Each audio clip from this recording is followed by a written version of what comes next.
Lord, tanggalin mo sa akin ang pag-aalala. Panginoon, salamat sa mga ibinibigay mo sa amin araw-araw. Salamat sa pag-aalaga mo sa amin, sa lagi mong pagtulong sa amin, sa lagi mong pagsuporta sa amin.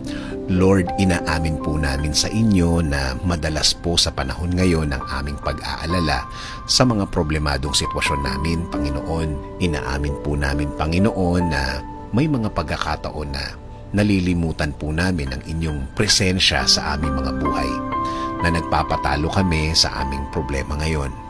Dahil na rin, Panginoon, na nadadaya kami ng aming kalagayan ngayon, na kung titingnan ng kahit na sino ay parang walang katiting na pag-asa ang makikita, Lord.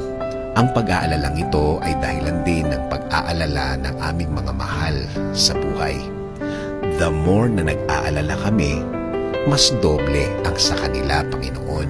Panginoon, alisin niyo po ang nararamdaman po naming ito. Alisin niyo po ang aming pag-aalala sa aming mga puso, ang takot sa mga darating na araw. Panginoon, turuan niyo kaming bumalik sa pagtitiwala sa inyo, dahil alam namin na ang sino mang magtitiwala sa inyo ay hinding-hindi mabibigo. Teach us to have faith in you, God. Take away all these worries that we are feeling now. Teach us to be faithful again. Teach us to believe in you again, God. Ngayon, Panginoon, hindi na kami magbabase sa aming sitwasyon.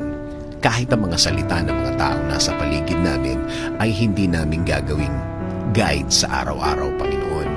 Babalik kami sa paniniwalang ikaw ang bahala sa lahat, basta kumapit lang sa faith namin sa inyo. Ipagkakatiwala po namin ang amin ngayon, ang aming bukas, at ang aming future, Lord.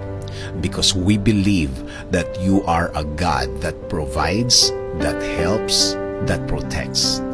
And Lord, provide blessings also to our country, Lord. Alisin niyo rin po ang pag-aalala sa aking mga kababayan dahil sa problema at sa pandemya na nasa aming bayan ngayon. Ilagay niyo kami palagi, Panginoon, sa inyong pagmamahal at proteksyon. Alisin niyo ang aming kaba sa problemadong panahon, Panginoon, at patuloy niyo pong ibigay ang mga pagkakataon na makakatulong sa amin. Salamat, salamat, Panginoon, dahil alam namin na ang lahat ng aming dasal ay pinakikinggan niyo po. This is our prayer. In Jesus' name, Amen. Sabi nga sa Proverbs 18:10, the name of the Lord is a strong tower. The righteous run into it and are safe.